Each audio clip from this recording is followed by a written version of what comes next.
पवन education studio में आप सबका स्वागत है। तो बेसिकली हम अपना नेक्स्ट आर्टिकल देख लेते हैं। तो हमारा जो नेक्स्ट आर्टिकल है वो फ्रोज़न कोरल के बारे में है, ठीक है। तो बेसिकली फ्रोज़न कोरल की अगर मैं बात करूं तो इस आर्टिकल में क्या बताया गया है, इसमें यही बताया गया है कि जनरली देखने को मिल रहा है कि हमारा क्लाइमेट जो है वो चेंज हो रहा है, ठीक है। अब क्लाइमेट चेंज होने के कई सारे कारण हैं, ठीक है। एक तो हम सबसे बड़ा कारण तो ये बोल सकते हैं कि एंथ्रोपोजेनिक एक्टिविटीज़ देखो, उसके कारण क्लाइमेट चेंज हो रहा है। जैसे कि हम क्या कर रहे हैं, हम ग्रीन हाउस गैसेज जो है उसकी एमिशन कर रहे हैं, ठीक है। जैसे आप देखो कि वो गैसेज एमिशन कैसे हो रही है, हम गाड़ियाँ चलाते हैं, ठीक है, वहाँ से फ्यूल की बर्न होता है, उससे जो है वो गैसेस का रिलीज होता है और वो ग्लोबल वार्मिंग में उसका बहुत ही बड़ा कंट्रीब्यूशन है। फिर हम बात करते हैं कि एग्रीकल्चर हो गया। एग्रीकल्चर जो है यहाँ से जो है वो मीथेन रिलीज होती है, काऊ डंग से मीथेन रिलीज होती है, ठीक है। तो मीथेन भी जो है वो भी हम बोलेंगे कि अच्छी खासी जो है अमाउंट ऑफ जो हीट है उसको ट्रैप कर सकती है फॉर द लॉन्गर ड्यूरेशन के लिए। तो अब जिसके कारण आप बोल सकते हो कि कई सारे कारण हैं जिसके कारण जो है वो हम बोलेंगे ग्लोबल वार्मिंग हो रही है, ठीक है। तो ऑब्वियस सी बात है। और उसमें से एक हम बोलेंगे एक गैस और है कार्बन डाइऑक्साइड, उसका भी अच्छा खासा जो है वो रिलीज हो रहा है, ठीक है। तो कार्बन डाइऑक्साइड को सिंक करने के लिए हमारा एक होता है कार्बन सिक्वेस्ट्रेशन। वो बेसिकली हमारा जो है फॉरेस्ट वगैरह ट्रीज वेजिटेशन जो है हमारी वो करती है, क्योंकि वो कार्बन डाइऑक्साइड लेती है। लेकिन हम क्या कर रहे हैं, हम ट्रीज को ही काट रहे हैं, डिफॉरेस्टेशन कर रहे हैं, जिसके कारण कार्बन डाइऑक्साइड जो है वो सिंक तो नहीं हो रही, वो as it is carbon dioxide atmosphere में है। लेकिन फिर क्या हो रहा है, हम ये देख रहे हैं कि अब हमारे जो है हम लोग तो खुश हो जाते हैं हमारा कि मतलब कि जो कार्बन डाइऑक्साइड जो हमारे एटमॉस्फेयर में जो ज़्यादा अमाउंट में है, ठीक है। अब ट्रीज तो उसको ट्रीज जितना करना चाहे उतना कर रहे हैं, ठीक है। लेकिन बाकी remaining amount of carbon dioxide को जो है वो अब्जॉर्ब या सिंक कौन कर रहा है, वो वाटर बॉडीज कर देती है, क्योंकि वाटर बॉडीज जो है वो कार्बन डाइऑक्साइड को अब्जॉर्ब करती है।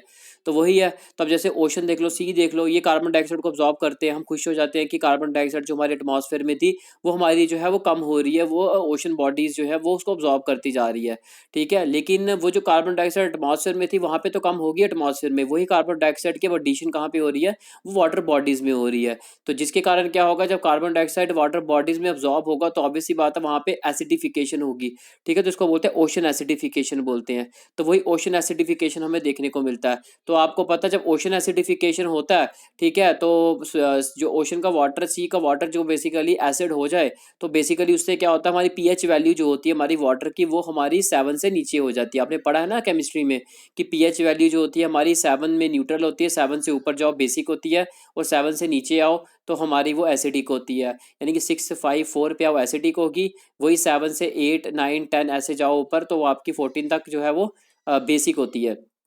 तो वैसे ही हमने देखा कि ओशन जब हमारा एसिड होता है उसके कारण क्या है, हमारी वो ओशन एसिडिफिकेशन होती है, पीएच वैल्यू जो है वो कम हो जाती है 7 से।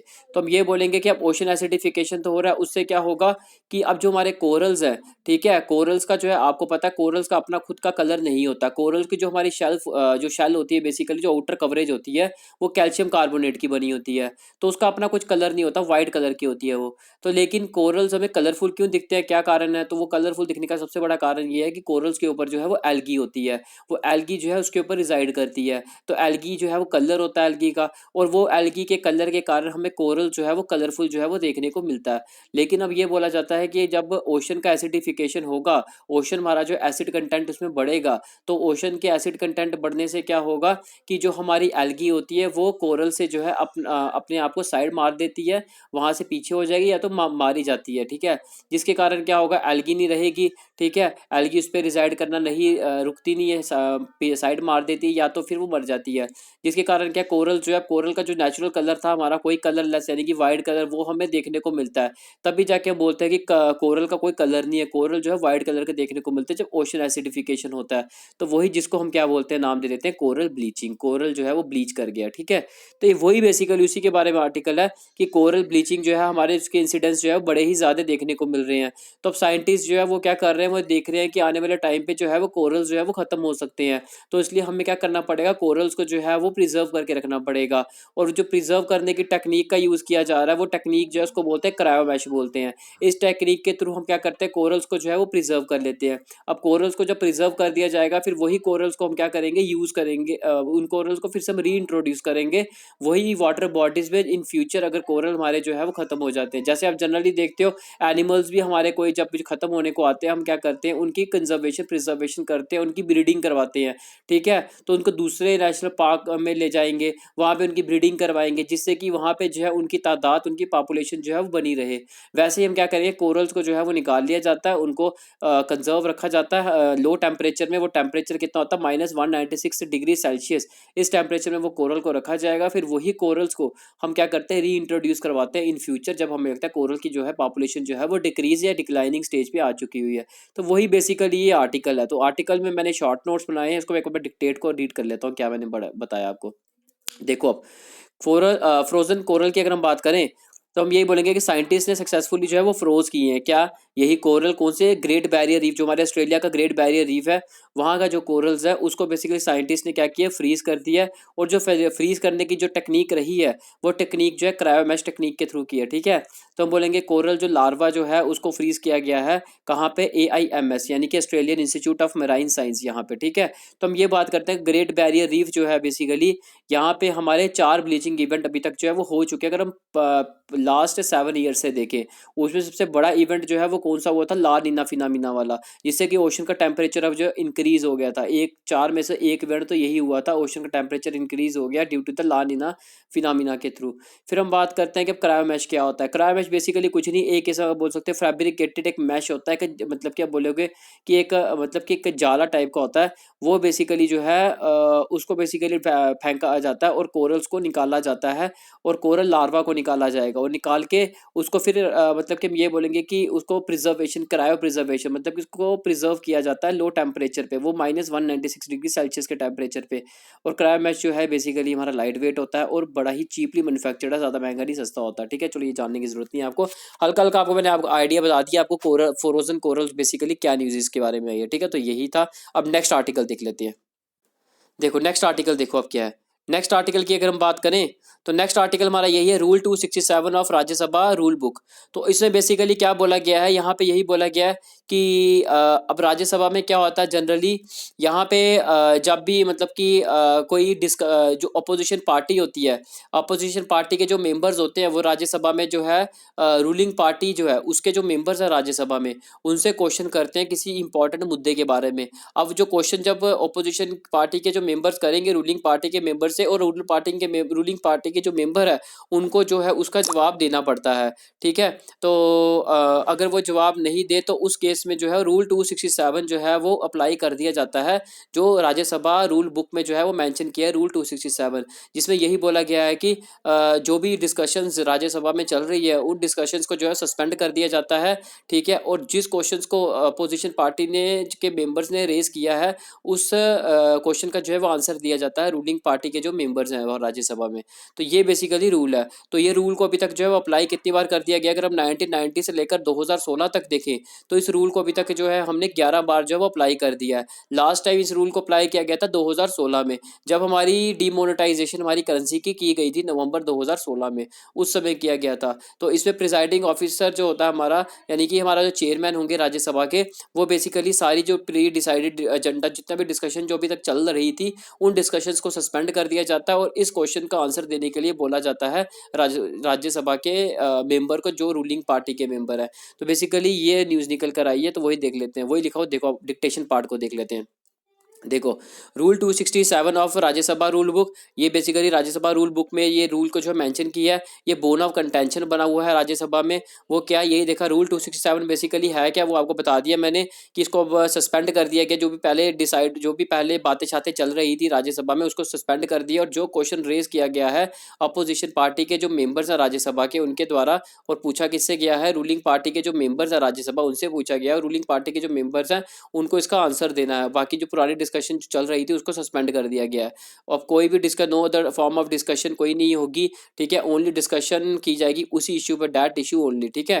फिर हम बात करते हैं मोस्ट इंपॉर्टेंट इशू, जैसे देख लो बात किस पे थी, यहाँ पे अपोजिशन पार्टी के जो मेंबर्स हैं उन्होंने रूलिंग पार्टी के जो मेंबर्स हैं राज्यसभा के उनसे पूछा था, जो इंडिया चाइना के बीच में क्लैश हुआ उसमें इंडिया के भी और चाइना के सोल्जर्स जो है वो इंजर्ड हुए, तो बेसिकली उसी के बारे में इन्होंने पूछा था, तो उसी की बात की गई है। तो अभी तक वही देखा 11 बार जो है वो लग चुका है ये हमारा रूल, 1990 से 2016 तक। 2016 में जब डिमोनेटाइजेशन हुई थी हमारी करेंसी की, तब लगाया गया था। अच्छा जी, नेक्स्ट आर्टिकल देख लो हमारा ग्रेट लेक्स के बारे में। ठीक है। तो ग्रेट लेक्स को बताने से पहले मैं आपको एक बार जो है इसका मैप दिखाना चाहता हूँ ग्रेट लेक्स का, फिर आपको अच्छे से समझ आएगा ये। तो ये देखो बेसिकली ये हमारी ग्रेट लेक्स है। ये नॉर्थ अमेरिका कॉन्टिनेंट है, उसमें हमारी यूनाइटेड स्टेट्स पड़ती है। वहाँ पे ये 5 लेक्स देखने को मिलती है जिनको ग्रेट लेक्स बोला जाता है। एक सुपीरियर है, एक मिचिगन है, तीसरी हमारी हुरॉन है। न्यूज़ बेसिकली हुरॉन के बारे में है, ठीक है। एक एरी, एक ओंटारियो है। तो बेसिकली जो हुरॉन और मिचिगन है ये पूरी एक लेक है, पूरा एक स्ट्रक्चर लेक का, ठीक है। बीच में जुड़ा नहीं है। हुरॉन और मिचिगन जो है पूरा एक लेक है ये, ठीक है। तो देख लिया आपने लेक। चलो वापिस आर्टिकल के ऊपर आओ।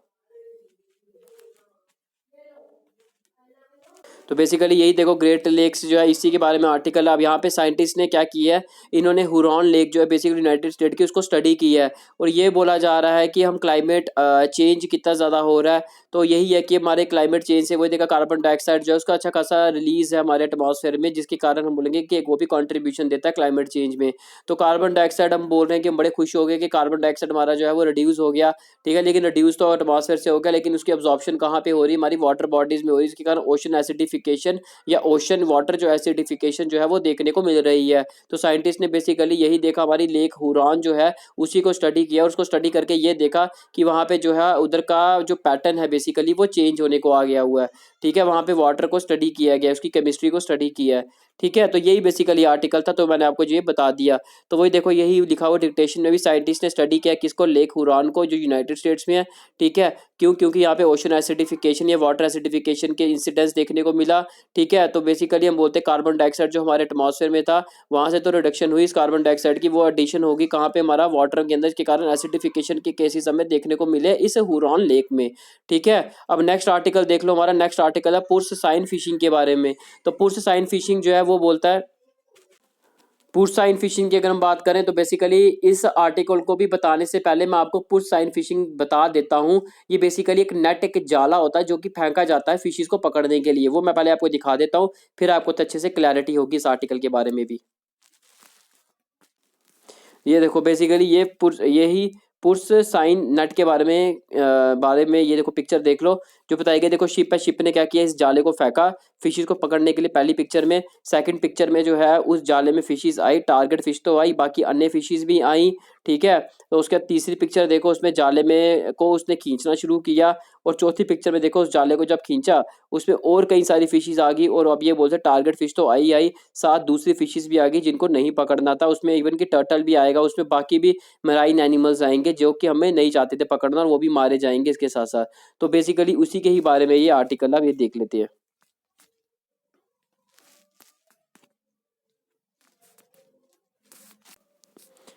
चलो ये देखो बेसिकली इस आर्टिकल में यही बोला गया है कि इस नेट का जो है वो जनरली यूज किया जाता था हमारी कोस्टल स्टेट्स के द्वारा, ठीक है। वो कोस्टल स्टेट्स हमारी कौन सी थी, तमिलनाडु थी, केरला थी, अंडमान निकोबार, यूटी आ गई हमारी, दमन and Nagar Haveli, Dadar and Nagar Haveli, Daman and Diu होगी, अंडमान निकोबार बता दिया मैंने को, उड़ीसा होगी, पुडुचेरी हो गया, केरला। इस टाइप की कुछ हमारी स्टेट यूटी थी जो कि बेसिकली इस टाइप की नेट का जो है वो यूज किया करती थी जब उनकी शिप्स वगैरह जाया करती थी फिशिंग करने के लिए।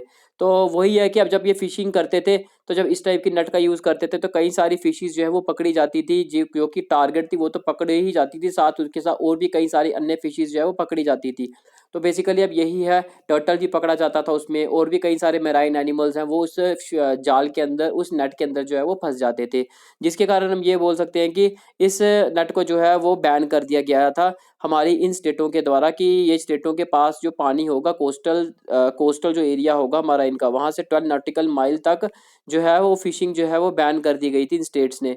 तो वही चीज़ है, अब इस बैन को हटाने की बात की सेंट्रल गवर्नमेंट ने। सेंट्रल गवर्नमेंट सुप्रीम कोर्ट को बोला है कि इस बैन को जो है वो हटा दिया जाए। ऐसे सेंट्रल गवर्नमेंट जो है वो खुद से नहीं हटा सकता, क्यों? क्योंकि ये जो हमारा फिशिंग है ये स्टेट्स लिस्ट में आता है, ये स्टेट गवर्नमेंट जो है उसका सब्जेक्ट है, वो डिसाइड करेगी कि इस पर बैन लगाना है नहीं लगाना है, ठीक है। तो सेंट्रल गवर्नमेंट उनको मतलब कि इंसिस्ट नहीं कर सकता कि आप इसको हटा दो, इसलिए उसने सुप्रीम कोर्ट को बोला है कि इसको बैन को जो है वो हटा दिया जाए कोस्टल स्टेट से जो कि लगाए रखा हुआ है इस साइन फिशिंग के ऊपर। तो वही चीज़ बोली गई है, वही आर्टिकल। अब देखो अब डिक्टेशन पार्ट देखो, वही देखो सेंट्रल गवर्नमेंट ने सुप्रीम कोर्ट को बोला कि लिफ्ट करे बैन। क्यों बैन जो है इम्पोज किया by the certain coastal states ने, किसके ऊपर, ऑन द यही पर्स साइन फिशिंग के ऊपर, इस टाइप की जो नट का यूज करके जो फिशिंग की जाती है उस पर बैन लगा दिया गया था कोस्टल स्टेट्स के द्वारा। ठीक है, तो अब सेंट्रल गवर्नमेंट खुद क्यों नहीं कर सकती, क्यों, क्योंकि फिशिंग सब्जेक्ट जो है बेसिकली स्टेट लिस्ट में आता है, उसमें सेंट्रल गवर्नमेंट इंटरफेयर नहीं कर सकती। ठीक है, अब देखो ये जो हमारा नेट है बेसिकली साइन फिशिंग, जो बेसिकली आप देखते हो ये साइन करके जो भी नाम है, ठीक है, ये नेट कैसी एक लॉन्ग वॉल ऑफ नेटिंग होती है जो कि बेसिकली फ्रेम्ड विद फ्लोटिंग। इस नेट को जो है बेसिकली फेंका जाता है पानी के अंदर, ये फ्लोट करती है और कई सारी जो है वो फिशिस को जो है वो अपने कब्जे में ले लेती है। अब बैन इम्पोज किया गया कई सारी स्टेटों ने इसके ऊपर, इस फिशिंग के ऊपर, इस टाइप की नेट का यूज करके। तो वही देखा, तमिलनाडु की गवर्नमेंट, केरला की पौंडीचेरी हो गया हमारा, उड़ीसा हो गया, दमन एंड दादर एंड नागर वैली, दमन एंड दीव हो गया, अंडमान निकोबार आइलैंड हो गया। तो इसके 12 नॉटिकल माइल तक जो है ये नहीं किया जाएगा कोस्टल स्टेट से। ठीक है, तो यही बेसिकली जो है वो बोला गया था। तो अब ये न्यूज़ है, तो अब सेंट्रल गवर्नमेंट ने सुप्रीम कोर्ट को बोला कि बैन को हटा दिया जाए। अच्छा, नेक्स्ट आर्टिकल देखो, अब आईएनएस अरनाला के बारे में देखो। ठीक है, आईएनएस अरनाला का एक नेवल शिप है बेसिकली, जिसका नाम क्या है, आईएनएस अरनाला। तो इसमें इंपॉर्टेंट यही चीज़ है भाई, यही याद रखो। आईएनएस अरनाला जो है उसको लॉन्च किया गया कहाँ पे, हमारा लार्सन एंड टॉब्रो, यही कट्टुपल्ली ये शिपयार्ड यहाँ बेसिकली कुछ है, यहाँ पे जो है वो उसको लॉन्च किया गया है, कहाँ पे है, चेन्नई के पास। ठीक है, तो ये याद रखो। आईएनएस अरनाला है क्या, ये हमारी 8 इंडिजिनियस हमारी हम बोलेंगे कि नेवल शिप है, उनमें से एक ये शिप आईएनएस अरनाला। ठीक है, जो कि बनाई गई है किसके द्वारा, ये बेसिकली बनाई गई है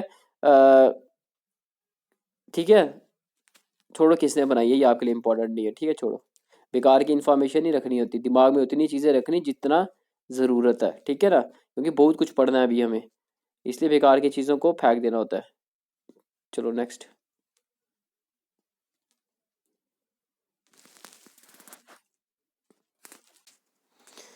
तो नेक्स्ट आर्टिकल है हमारा, वो देख लेते हैं बेसिकली, यही वैन्यू बप्पू ऑब्जर्वेटरी के बारे में। तो ये आर्टिकल ये बोलता है बेसिकली, हम ये बोलेंगे कि इसके 50 साल जो है वो पूरे हो गए हैं, तभी जाके जो है इसको मतलब कि सेलिब्रेट किया गया। पहले आपको मैं बताया था वैन्यू बप्पू ऑब्जर्वेटरी की एक पिक्चर दिखा देता, थोड़ा आपको आइडिया रहेगा, फिर आर्टिकल याद भी रहता है। ये देखो जी, ये है आपकी वैन्यू बप्पू ऑब्जर्वेटरी। ठीक है, तो बेसिकली इसी के बारे में आर्टिकल है। तो वही देखा, इसमें टेलीस्कोप है बेसिकली पड़ा हुआ, उसी के बारे में जो है वो आर्टिकल जो है वो उसकी बात की गई है। अब देख लेते हैं इसको। ठीक है, तो बेसिकली यहाँ पे यही बोला गया कि बन्नू बप्पू ऑब्जर्वेटरी जो है उसके अंदर एक हमारा 40 इंच का जो है वो टेलीस्कोप पड़ा हुआ है। तो बेसिकली उस टेलीस्कोप को जो है बनाया गया था, ठीक है, 50 साल पहले। अब वो 50 साल जो है वो पूरे हो गए हैं, तो इसलिए 50 साल की जो है वो सेलिब्रेशन जो है वो की गई है। तो बेसिकली इस ऑब्जर्वेटरी को कहाँ लोकेट किया गया, हमारे तमिलनाडु का ही एक जगह पड़ती है, इसका नाम है कवलूर। तो कवलूर नाम की जगह बेसिकली वहाँ पे इस ऑब्जर्वेटरी को रखा गया, इंस्टॉल किया गया था 1972 में। तो अब तक जो है इसके 50 साल हो गए हैं। तो इस टेलीस्कोप की हेल्प से हमने कई सारी जो है वो डिस्कवरीज की हुई हैं। एक सबसे पहली डिस्कवरी तो क्या रही थी कि यही इस टेलीस्कोप ने क्या किया था कि हमारी यूरेनस प्लेनेट जो है, उस यूरेनस प्लेनेट के अराउंड कई सारी जो है वो रिंग्स हैं, तो उसको डिस्कवर जो है इसी ने ही किया था। फिर हम बात करते हैं यूरेनस में जो है एक नई सैटेलाइट को इसने डिस्कवर किया था। फिर हम बात करते हैं कि गायनामेड जो है बेसिकली हमारी जुपिटर की सैटेलाइट है, उसके अराउंड एटमॉस्फेयर जो है वो प्रेजेंट है, तो उसके बारे में भी जो इसी टेलीस्कोप ने ही जो है वो बताया था।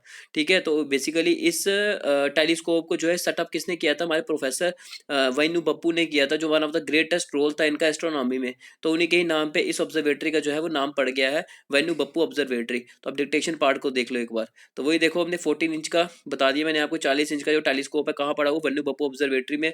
तो बेसिकली इसके 50 साल पूरे कंप्लीट हो गए, तो उसकी सेलिब्रेशन की गई है। इस ऑब्जर्वेटरी को लोकेट कहाँ किया गया है, तमिलनाडु के कवलूर में। ठीक है, इसको इंस्टॉल कब किया गया था, वही 1972 में। इस टेलीस्कोप की हेल्प से हमने कई सारी डिस्कवरी की हैं। ठीक है, टेलीस्कोप को सेटअप किसने किया था, हमारे प्रोफेसर वन्नू बप्पू ने किया था। ठीक है, तभी जाके इनका ग्रेटेस्ट रोल है हमारा एस्ट्रोनॉमी में, इन्होंने कई सारी डिस्कवरीज भी की हुई हैं इस टेलीस्कोप की हेल्प से। वही प्रेजेंस ऑफ रिंग्स आ गया हमारा अराउंड द यूरेनस, एक यूरेनस की नई सैटेलाइट डिस्कवर की, उसका एटमॉस्फेयर आ गया हमारा गैनोमेड, जो बेसिकली हमारी सैटेलाइट है जुपिटर की, उसके प्रेजेंस, उसके सराउंडिंग में जो है वो एटमॉस्फेयर प्रेजेंट है, तो उसके बारे में भी इसने बताया। ठीक है, अच्छा नेक्स्ट आर्टिकल देख लो। नेक्स्ट आर्टिकल है हमारा सोशल प्रोग्रेस इंडेक्स के बारे में। तो सोशल प्रोग्रेस इंडेक्स की अगर मैं बात करूं तो ये बेसिकली इंडेक्स को रिलीज किया गया है। ये इंडेक्स को रिलीज करने के लिए ये देखा गया है कि कौन कौन सी स्टेट में जो है वो प्रोग्रेस हुई है, कौन कौन सी डिस्ट्रिक्ट्स में जो है प्रोग्रेस हुई है। एक हमारा जो है वो स्टेट के वाइज जो है हमने रैंकिंग दी है, एक हमने डिस्ट्रिक्ट वाइज जो है वो रैंकिंग दी है कि कौन कौन सी स्टेट ने जो है प्रोग्रेस की है। ठीक है, जैसे कि उसमें एजुकेशन देखा जाएगा, एजुकेशन की फील्ड में उसमें प्रोग्रेस हुई है, हेल्थ की फील्ड में प्रोग्रेस हुई है, इन्वायरमेंट जो है उसको क्लीन रखने में प्रोग्रेस हुई है। ठीक है, प्रॉपर न्यूट्रिशन वहाँ पे स्टेट में अच्छा खासा लोगों को मिला है, शेल्टर प्रोवाइड अच्छा खासा हुआ है, वाटर अच्छा सा ड्रिंकिंग वाटर जो है साफ सुथरा पानी पीने को मिला हुआ है, हर घर में जो है वो नल है, हर घर में जो है साफ पानी पीने को मिला है, सैनिटेशन पे जो है प्रॉपर ध्यान दिया गया है, सेफ्टी पे जो है वो प्रॉपर ध्यान दिया गया है, मेडिकल फैसिलिटीज़ पे प्रॉपर ध्यान दिया गया, पर्सनल राइट्स है लोगों, पर्सनल फ्रीडम है लोगों के पास, एडवांस एजुकेशन लोगों को मिल रही है। तो बेसिकली ऐसे कई सारे डायमेंशन है जिसके बेसिस पे हम ये बोल सकते हैं कि ये इंडेक्स को जो है वो रिलीज किया गया है। तो इसमें जो है वो टॉप परफॉर्मर स्टेट्स भी देखी जाएंगी, इसमें हम टॉप परफॉर्मर डिस्ट्रिक्ट्स भी देखेंगे। एक टॉप परफॉर्मर स्टेट्स का हम सेपरेट बनाएंगे इंडेक्स, एक हम टॉप परफॉर्मर डिस्ट्रिक्ट्स का हम सेपरेट बनाएंगे। ठीक है, अब जो हम स्टेट्स लेंगे, स्टेट्स में हम यूटी भी लेंगे, स्टेट्स भी लेंगे, दोनों को कंसिडर करके चलेंगे। ठीक है, तो वही उसी के बारे में बात की है। टॉप परफॉर्मर जो हमारी स्टेट रही है उसका नाम याद रखना, वो है हमारी पुडुचेरी। पुडुचेरी जो है हमारी ये सबसे ज़्यादा हम बोलेंगे कि यहाँ पे सोशल प्रोग्रेस इंडेक्स में इसका नंबर 1 आया है। सेकंड नंबर पर हमारी लक्षद्वीप आई है, तीसरे नंबर पर हमारी गोवा आई है, और हमारी जे&के का रैंक क्या आया है वो याद रखना नाम। ठीक है, 10th रैंक आया, ये एग्जाम में पूछा जा सकता है जीके एसएसबी में। अच्छा, फिर हम बात करते हैं कि अब देख लो हमारे टॉप परफॉर्मर जो है हमारी डिस्ट्रिक्ट कौन कौन सी रही है। सबसे पहली हमारी है एजवल। एजवल आपकी कौन सी कहाँ की डिस्ट्रिक्ट है? मिजोरम की है। दूसरी आपकी जो है वो सोलन। सोलन आपकी हिमाचल प्रदेश की। तीसरे नंबर पे नाम है शिमला का। शिमला हमारी हिमाचल प्रदेश की। तो ये बेसिकली हमारी डिस्ट्रिक्ट्स आ गई जो कि बेस्ट परफॉर्मर रही हैं हमारी सोशल प्रोग्रेस इंडेक्स में। ठीक है,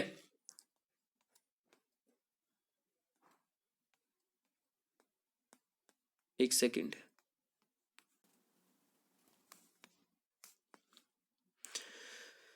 तो वही देखो, डिक्टेशन पार्ट देख लो। सोशल प्रोग्रेस इंडेक्स देखो रिलीज किया किसने? Economic advisor council to prime minister, इसको हम EACPM भी बोलते हैं। ठीक है, तो वही देखा हमने, हॉलिस्टिक मेजर लिया गया कि सोशल प्रोग्रेस देखी गई है इस इंडेक्स से। यही स्टेट्स यूटी की वैल्यूएशन की गई है, 112 डिस्ट्रिक्ट्स ली गई है, उसकी प्रोग्रेस देखी गई है, सोशल प्रोग्रेस देखी गई है। फिर डायमेंशन क्या रहे हैं वही देखा, 3 डायमेंशन रहे हैं, उन 3 डायमेंशन के 12 कंपोनेंट हैं। ठीक है, जैसे कि human need, basic human need dimension एक, दूसरी आ गई यही फाउंडेशन ऑफ वेलबींग, तीसरी आ गई अपॉर्चुनिटी। ठीक है, बेसिक ह्यूमन नीड्स में न्यूट्रिशन देखा जाएगा कि स्टेट में न्यूट्रिशन की प्रॉपर फैसिलिटी, लोगों ने न्यूट्रिशन अच्छे से अवेल किया है। फिर देखो मेडिकल फैसिलिटी, यही वाटर एंड सैनिटेशन, फिर शेल्टर, फिर सेफ्टी, ऐसे करके सब कुछ देखा जाएगा। फिर उसके बाद देखा पर्सनल राइट्स, फिर हमारी यही पर्सनल फ्रीडम, एडवांस एजुकेशन। ठीक है, तो फिर हम बात करते हैं कि अब टॉप 3 परफॉर्मर कौन? वही पुडुचेरी, सेकंड लक्षद्वीप, थर्ड गोवा, जे&के का 10th rank. Top 3 performer districts हमारी कौन सी? एजवल पहली, मिजोरम की दूसरी, सोलन हिमाचल की, और तीसरी हमारी शिमला हिमाचल की। ठीक है, अब नेक्स्ट आर्टिकल देख लो, आयुर स्वस्थ योजना के बारे में। ये आर्टिकल इतना इंपॉर्टेंट तो नहीं है, बट चलो फिर भी मैं थोड़ा सा हल्का सा बता देता हूँ। इसमें यही बोला गया कि हमारी मिनिस्ट्री ऑफ जो आयुष है उसने क्या किया, 2 हमारी सब स्कीम्स हैं उनको मर्ज कर दिया, मर्ज करके कोलैब करके एक नई स्कीम, एक नई योजना जो है वो बना दी, जिसका नाम क्या? आयुर स्वस्थ योजना। तो हमारी 2 जो सब स्कीम्स थी उनका नाम क्या है वो याद रखने की जरूरत नहीं है, चलो फिर भी मैं बता देता हूँ। ये सेंटर सेक्टर स्कीम है जो हमारी आयुर स्वस्थ योजना है, और 2 सब स्कीम कौन सी वो देख लो नाम उसके। एक है central sector scheme of grant in aid for promotion of Ayush intervention in public health initiatives. दूसरी है हमारी central sector scheme for assistance to Ayush organisation engaged in Ayush education और drug development and research for upgradation to centre of excellence. ठीक है,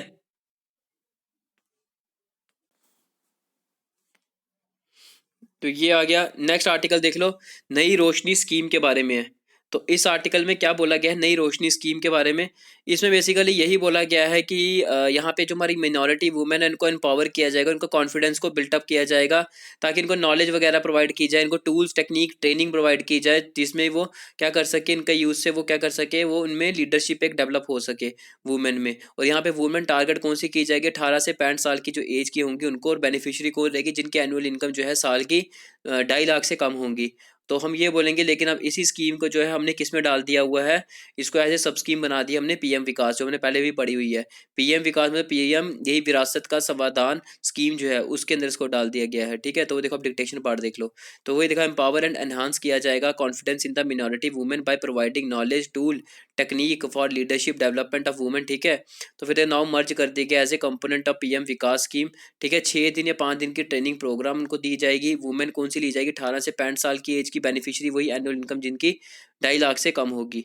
अब next देख लो article क्या हमारा, जल बोर्ड्स के बारे में। तो ये जल बोर्ड बेसिकली के पहले मैं आपको इसकी एक इमेज दिखा देता हूँ। ये देखो जी, ये है जी आपकी जल बोट, ठीक है। ये देखो, ये ऐसे करके जल का बेसिकली बना हुआ है।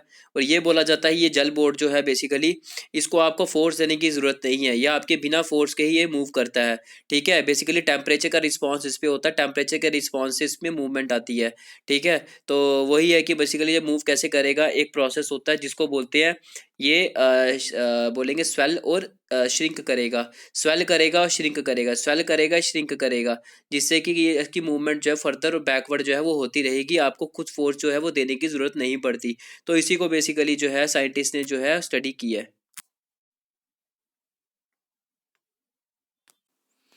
तो वही देखो, साइंटिस्ट जो है हमारे जॉन हॉपकिन यूनिवर्सिटी के, उन्होंने बेसिकली एक सॉफ्ट रॉबोट तैयार किया, और सॉफ्ट रॉबोट का नाम क्या है, जल बॉट, ठीक है। ठीक है, जेल बॉट बनाया। बेसिकली जेल बॉट क्या है, बेसिकली ये एक जेलेटिन से बना हुआ है। ये capable of moving without any require extra power, इसको देने की जरूरत नहीं है, ये खुद मूव करेगा। इसको 3D प्रिंटिंग के द्वारा क्रिएट किया गया है। वही सेल और श्रिंक, जेल जो है स्वेल करेगी, श्रिंक करेगी, और उससे आगे जो है वो मूव करती जाएगी। टेम्परेचर के ही कारण इसके रिस्पॉन्स से ही स्वेल श्रिंक का प्रोसेस होगा। इसमें रोबोट मूव करेगा, फॉरवर्ड बैकवर्ड करता है, क्रॉल करता है, रेंगता हुआ जाता है वेव लाइक मोशन की तरह, ठीक है। तो अब देखो नेक्स्ट आर्टिकल क्या है हमारा, Russia China joint naval drill के बारे में। तो बेसिकली रशिया और यूक्रेन के बीच में जो है वो लड़ाई हुई हो रही है, जिसके कारण हम ये बोलेंगे कि अब रशिया चाइना के साथ मिलकर एक जॉइंट नेवल एक्सरसाइज करेगा ईस्ट चाइना सी में, ठीक है। मेन गोल इनका यही है, it is to strengthen the relation between Russia and China Asia Pacific region में, अपने रिलेशन जो है वो स्ट्रेंथन करने की बात की जा रही है। ये फायरिंग एक्सरसाइज है, और यहाँ बोलेंगे कि एंटी सबमरीन ड्रिल्स वगैरह जो है वो की जाएंगी, ठीक है।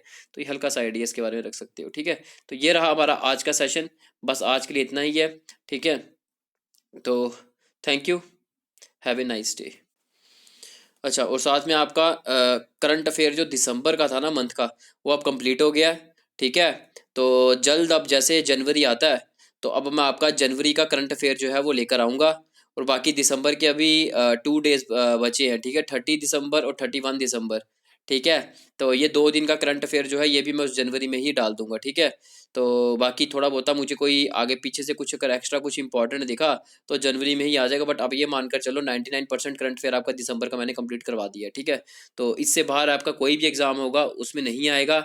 अब आप, मैं आपको जो मैंने करंट अफेयर कराया, आप एक काम करना, दिसंबर की जो विजन की मंथली मैगजीन आती है उसको मार्केट से लेकर आना और देखना, आपको रियलाइज खुद हो जाएगा जितना मैंने आपको करंट अफेयर कराया हुआ है, ठीक है। विजन की मंथली की जो मैगजीन आती है उसमें से आपको 90% करंट अफेयर जो है मेरा ही पढ़ाया हुआ दिखेगा, ठीक है। चलो ठीक है, thank you, have a nice day.